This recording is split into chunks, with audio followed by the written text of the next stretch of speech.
శ్రీమాత్రే నమ. జయ గురు దత్తాత్రేయ నమ. ఈ వీడియోలో మనం సెప్టెంబర్ 16వ తారీఖు నుంచి 30వ తారీఖు మధ్యలో జరగబోయే పక్ష ఫలితాలు సింహరాశి వారికి ఏ విధంగా ఉండబోతున్నాయి అన్న విషయాన్ని మనం పరిశీలించే ప్రయత్నంలో మరి సింహరాశి వారికి ఈ పక్ష ప్రారంభంలోనే ధనస్థానంలో బుధగ్రహ సంచారం అంటే జాతకుడికి తప్పొచ్చింది, వదిలేండి, మళ్ళీ చెప్తా. శ్రీమాత్రే నమ. జయ గురు దత్తాత్రేయ నమ. ఈ వీడియోలో మనం సెప్టెంబర్ 16 నుంచి 30వ తారీఖు మధ్యలో జరగబోయే పక్ష ఫలితాలు సింహరాశి వారికి ఏ విధంగా ఉంటాయి అని పరిశీలించినప్పుడు మరి ఈ పక్ష ప్రారంభంలోనే ధనస్థానంలో రవిగ్రహ సంచారం ఒక విధంగా జాతకుడు తన వ్యక్తిగత ప్రయత్నంతో అటు కుటుంబ సమస్యల్ని ఆర్థికపరమైన సమస్యల్ని పరిష్కరించుకునే ప్రయత్నం చేస్తాడు. అలాగే నూతన ఉపాధి అవకాశాలు పెరిగే అవకాశం ఉంది. జాతకుడు తన స్వయం కృషితో తన సామర్థ్యంతో స్వయంగా ధనాన్ని సంపాదించడం కానీ లేదా ఏదైనా ఒక కొత్త ఉద్యోగాన్ని సంపాదించే అవకాశాలు కూడా వారి వారి స్థాయిని బట్టి రావడం జరుగుతూ ఉంటుంది. సో తన యొక్క వాక్చాతుర్యం పెరుగుతూ ఉంటుంది. వ్యక్తిగతంగా కుటుంబంలో జాతకుడి యొక్క గౌరవం పెరుగుతూ ఉంటుంది. కుటుంబ సమస్యల్ని పరిష్కరించి ఒక కుటుంబ బాధ్యతను కూడా స్వీకరించి బాధ్యతాయుతంగా ప్రవర్తించే అవకాశం ఉంటుంది. సో ఇక బుధుడు సెప్టెంబర్ 23 వరకు రాశి అందే సంచరించడం వల్ల ఇది జాతకుడు ఏ విధంగా ధనం సంపాదించాలి అనే ఆలోచన చేయడం జరుగుతుంటుంది. కొత్త కొత్త వ్యాపార అవకాశాలు, ధనం సంపాదించే అవకాశాలు జాతకుడికి రావడం జరుగుతుంది. విద్యార్థులు తన యొక్క ప్రతిభని పెంచుకునే ప్రయత్నం చేస్తూ ఉంటారు. అయితే సెప్టెంబర్ 23 తర్వాత బుధుడు స్వక్షేత్రంలోకి ధనస్థానంలోకి రావడం వల్ల ఇంకో విధంగా లాభాధిపతి ధనస్థానం ఖచ్చితంగా జాతకుడికి ప్రభుత్వ పథకాలు అనుకూలిస్తాయి. అలాగే ప్రభుత్వ నుంచి రుణ ప్రయత్నం ఫలిస్తుంది. ఏదన్నా చక్కని సహకారం ప్రభుత్వం నుంచి ప్రభుత్వ అధికారుల నుంచి లభించే అవకాశం ఉంది. జాతకుడు కూడా తన వాక్చాతుర్యంతో తన తెలివితేటలతో ఏ సమస్యనైనా పరిష్కరించుకునే ప్రయత్నం చేస్తాడు. ఇది విద్యార్థులు మంచి విజయం కూడా లభించే అవకాశం ఉంది. మొత్తం మీద ఈ బుధుడు రవి ఈ పక్షం అంతా కూడా జాతకుడికి ఆర్థిక సంబంధించిన విషయాల్లో చాలా బాగా ఉపయోగపడే అవకాశం ఉంది. ఇక శుక్రుడు సెప్టెంబర్ 18వ తారీఖు నుంచి స్వక్షేత్రంలోకి రావడం వల్ల జాతకుడు తన వృత్తిని అభివృద్ధి చేసుకునే ప్రయత్నం చేస్తాడు. కొత్త వారి పరిచయం ఏర్పడుతుంది. వారి యొక్క సహకారంతో తన యొక్క వ్యాపారాన్ని వృద్ధి చేసుకునే ప్రయత్నం చేస్తాడు. అంటే శుక్రుడు 3వ క్షేత్రంలోకి రావడం వలన జాతకుడికి వృత్తిలో కొన్ని మార్పులు వచ్చే అవకాశం ఉంది. వృత్తిలో అభివృద్ధి కొరకు స్త్రీల యొక్క సహకారం కానీ, జాతకుడు ఉద్యోగస్తుడైతే సహా ఉద్యోగినుల యొక్క సహకారంతో తను ఇంకా అభివృద్ధి చెందడం కానీ, కొత్తగా వృత్తిలో అభివృద్ధి సాధించడం, కొత్త విషయాలు తెలుసుకోవడం, ఇవన్నీ కూడా జాతకుడు స్త్రీల సహకారంతో తన నైపుణ్యాన్ని పెంచుకునే ప్రయత్నం జరుగుతుంది. అదే సింహ రాశి వారి స్త్రీలై ఉంటే ఖచ్చితంగా వాళ్ళకి నూతన ఉద్యోగ అవకాశాలు పెరుగుతాయి. అలాగే వాళ్ళ యొక్క సొంత ప్రయత్నంతో వివాహం ద్వారా ఏర్పడినటువంటి సమస్యల్ని పరిష్కరించుకోవడం కానీ, అలాగే వారి యొక్క వివాహాన్ని వారే నిర్ణయించుకోవడం కూడా జరిగే అవకాశం ఉంది. అలాగే తరచూ ఎక్కువ వృత్తిరీత్యా ప్రయాణాలు చేయవలసి ఉంటుంది. అంటే మొత్తం మీద ఈ వారం అంతా కూడా రాబోయే నెలాఖరు వరకు సెప్టెంబర్ 30 వరకు బుధ రవి శుక్రగ్రహాలు అనుకూలంగా ఉండడం, యాస్ట్రీజ్గా కుజగ్రహం ఈ పక్షమంతా కూడా లాభస్థానంలో సంచరిస్తున్నాడు. సింహరాశి వారి యొక్క సమస్యల నుంచి బయటపడడానికి ఒక్క కుజగ్రహ సహకారం చాలు. ఈ పక్షమంతా కూడా మరి లాభస్థానంలో భాగ్యాధిపతి ఉండడం వలన జాతకుడికి తన పుణ్య కార్యక్రమాలు దైవ కార్యక్రమాలు సహకరిస్తాయి. పెద్దల నుంచి గౌరవం లభిస్తుంది, వాళ్ళ సహకారం లభిస్తుంది. ముఖ్యంగా స్థిరాస్తి మీద ఆదాయం లభిస్తుంది.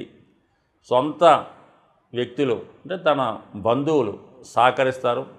వ్యక్తిగత ప్రతిభ పెరుగుతుంది. అలాగే భూములు స్థిరాస్తుల మీద ఆదాయం లభించే అవకాశం ఉంది. సో ఏదైనా మరి రవి ధనస్థానంలోను, కుజుడు లాభస్థానంలోను, ఈ రెండు కూడా జాతకుడికి ఒక అద్భుతమైనటువంటి ధనయోగాన్ని రావడం జరిగింది. అంటే రవి వల్ల ఏంటంటే ప్రభుత్వం ద్వారా రాజకీయ రంగంలో ఉన్న వాళ్ళకి, కుజుడు అనుకోండి భూముల ద్వారా రియల్ ఎస్టేట్ రంగంలో ఉన్న వాళ్ళకి ఇన్కమ్ సోర్స్ చాలా బాగా ఉండే అవకాశం ఉన్నది. దానికి అదనపు అదృష్టం ఏంటంటే గురువు దశమ స్థానంలో సంచరిస్తూ వృత్తిలో మార్పు కొరకు చేసే ప్రయత్నం, వృత్తిరీత్యా ఆదాయం రావడం కూడా జరిగే అవకాశం ఉంది. అంటే గురువు కూడా మృగశిర నక్షత్రంలో సంచరించడం వల్ల మరి కుజుడికి సహకరిస్తూ ఉంటాడు. అంటే కుజుడు చేసే కార్యక్రమాలకి గురువు కూడా సహకరించడం వల్ల ఖచ్చితంగా రక్త సంబంధీకుల నుంచి, అన్నదమ్ముల నుంచి, భర్త నుంచి మీకు సంపూర్ణ సహకారం లభిస్తుంది. మీరు చేపడుతున్నటువంటి ప్రతి కార్యక్రమానికి వారి యొక్క సహకారం కూడా లభిస్తూ ఉంటుంది. ఇవన్నీ అనుకూలంగా ఉన్నప్పటికీ కూడా జాతకుడికి సప్తమంలో ఉన్నటువంటి శని వక్రదృష్టితో రాశిని వీక్షించడం వల్ల జాతకుడు ప్రతి పని పోస్ట్పోన్ మెంటాలిటీ కలిగి ఉండడం, ఏదైనా తర్వాత చేద్దాం, తర్వాత చూసుకుందాం అన్న వ్యవహారంతో వచ్చిన అవకాశాలని వదులుకోవడం జరుగుతూ ఉంటుంది. చాలా వరకు తన నెగ్లిజెన్సీ వల్ల, పోస్ట్పోన్మెంట్ వల్ల చాలా అవకాశాలు పోగొట్టుకోవడం జరుగుతూ ఉంటుంది. కాబట్టి మరి ఎప్పటికైనా అశ్రద్ధ చేయకుండా జాతకుడు తన ప్రయత్నాలు ప్రారంభిస్తే 100% అటు వృత్తి వ్యవహారాలు, కుటుంబ వ్యవహారాలు, ఆర్థిక విషయాలు అన్నీ కూడా 100% సక్సెస్ అయ్యి జాతకుడికి విజయ అవకాశాలు ఎక్కువగా లభించే అవకాశం ఉంటుంది. అలాగే ఫర్ ది సేమ్ టైం జాతకుడు మరి భూముల మీద కానీ, స్థిరాస్తుల మీద కానీ పెట్టుబడి పెట్టడం కానీ, కొత్తగా ఏదన్నా వ్యాపారాన్ని ప్రారంభించడానికి కానీ ఇది అనుకూలమైనటువంటి సమయం. చాలా వరకు ఈ రాశి ఫలితాలు ఒక్కొక్క నెలలో ఒక్కొక్క విధంగా జరుగుతుంటాయి. ఈ కార్తీక మాసం, ఆశ్వీజ మాసం, ఈ మాసాల్లో ప్రతి వాళ్ళకి కూడా అన్ని గ్రహాలు బాగా పనిచేసి వాళ్ళు చాలా యాక్టివ్గా, ఆర్థిక పరంగా చాలా అనుకూలంగా ఉంటారు. ఈ ఎస్పెషల్లీ ఈ భాద్రపద మాసంలో మాత్రం ఏ రంగాన్ని టచ్ చేసినా కూడా చాలా నిరాశ నిస్సులుగా ఉండడం జరుగుతూ ఉంటుంది.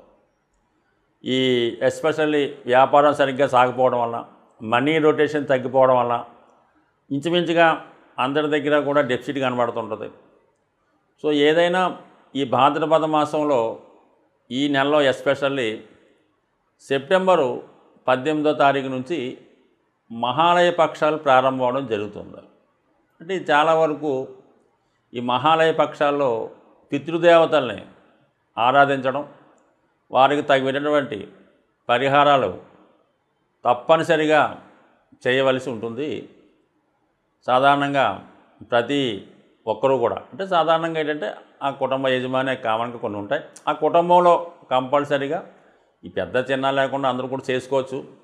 చిన్నవాళ్ళు కాకుండా వాళ్ళు ఈ పెద్దలకి ఈ ఎస్పెషల్లీ మీకు వాళ్ళ పెద్దవాళ్ళని తలుచుకున్నటువంటి ఆ రోజులో కానీ ఎస్పెషల్లీ ఈ మహాలయ అమావాస్య రోజు సాధ్యమైనంత వరకు మీ పెద్దవారి యొక్క పేరు చెప్పి ఏదైనా ఒక దేవాలయంలో కానీ ఎవరైనా ఆ సమాన వయసు కలిగి ఉంటారు, మీ తండ్రి గారే చేద్దాం అనుకున్నారు, తాతగారే చేద్దాం అనుకున్నారు, ఆ వయసు ఉన్నటువంటి వారికి ఏ కమ్యూనిటీ అయినా పర్లేదు, వారికి ఈ ఆహార పదార్థాలు లాంటి ఈ ముడిసరుకు లాంటి డొనేట్ చేయడం వల్ల ఏది అవకాశం లేదనుకున్న వాళ్ళు ఆవుకి ఆహారంగా ఆ రోజు ఏదో కొన్ని నవధాన్యాలు అంటే ఏదో గోధుమలు, మినుములు ఏదన్నా నానబెట్టిని ఆవుకు పెట్టడం వల్ల కూడా ఇటువంటి ఫలితం వచ్చే అవకాశం ఉంది. సాధ్యమైనందుకు ఇచ్చేయండి.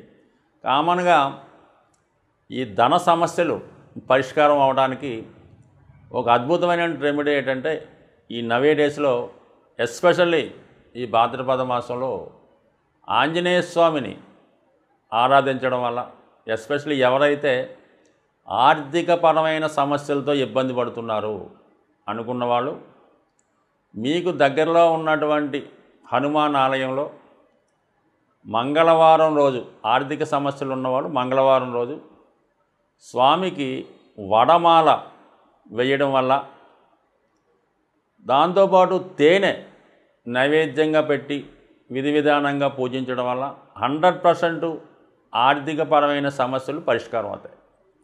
వ్యాపారపరమైన ఇబ్బందులు ఉన్నవాళ్ళు, వ్యాపారపరంగా నష్టపోతున్నవారు, విద్యలో విజయం కోరుకున్న వాళ్ళు బుధవారం రోజు స్వామికి తమలపాకుల మాల 41 వేయచ్చు, కామన్గా 108 వేయచ్చు. దాంతోపాటుగా వడపప్పు నైవేద్యంగా పెట్టి మరి స్వామిని విధి విధానంగా ఆరాధించి దాన్ని భక్తులకు పంచిపెట్టడం వలన విద్యార్థులు కంపల్సరీగా వాళ్ళు కోరుకున్న విజయం సాధిస్తారు. వ్యాపారులు ఖచ్చితంగా వాళ్ళ వ్యాపారం తిరిగి మళ్ళా పునఃప్రారంభమై కొత్త విషయాలు సాధించే అవకాశం ఉంటుంది. సో ఈ విధంగా ఆంజనేయ స్వామిని ఇంకా మనకి ఏ జీవితంలో ఇంకే దారి లేదు, ఇక సర్వం నాశనం అయింది అనుకున్న వాళ్ళు బుధవారం రోజు ఆంజనేయ స్వామి ఆలయంలో అటుకులు బెల్లం, మీకు ఎంత వీలుంటే అంత అటుకులు బెల్లం కలిపి తయారు చేసి స్వామికి నైవేద్యంగా పెట్టి భక్తులకు పంచిపెట్టడం వల్ల కూడా ఖచ్చితంగా మీకు మరి ఇటువంటి ఇబ్బందుల నుంచి బయటపడడం కూడా జరుగుతూ ఉంటుంది. ఏదైనా అతి శీఘ్రంగా ఫలితాన్నిచ్చే దేవుడు ఆంజనేయ స్వామి కాబట్టి కుజుడు పెట్టినటువంటి అన్ని రకాల సమస్యల నుంచి బయటపడాలంటే కేవలం మీరు ఆంజనేయ స్వామిని ఆరాధించడం వల్ల ఖచ్చితమైనటువంటి విజయాన్ని తొందరగా సాధించే అవకాశం ఉంటుంది. అయితే 100% మరి స్వామిని ఇష్టదైవంతో మరి మీరు ప్రార్థించినప్పుడు, ఆ పూజ చేయనప్పుడు ఖచ్చితంగా శ్రీరాముని యొక్క భజన కనీసం మీకు ఒక 18 నిమిషాలు 5 నిమిషాలన్నా శ్రీరాముని భజన చేయడం వల్ల ఆ ఫలితం మీకు వచ్చే అవకాశం ఉంటుంది. అంటే ప్రతిదానికి కూడా ప్రతి సీక్రెట్ ఉంటుంది. ఇందులో హనుమంతుని ప్రసన్నం చేయాలంటే రాముని కీర్తించడం వల్ల 100% మీకు ఫలితం వచ్చే అవకాశం ఉంటుంది. స్వస్తి.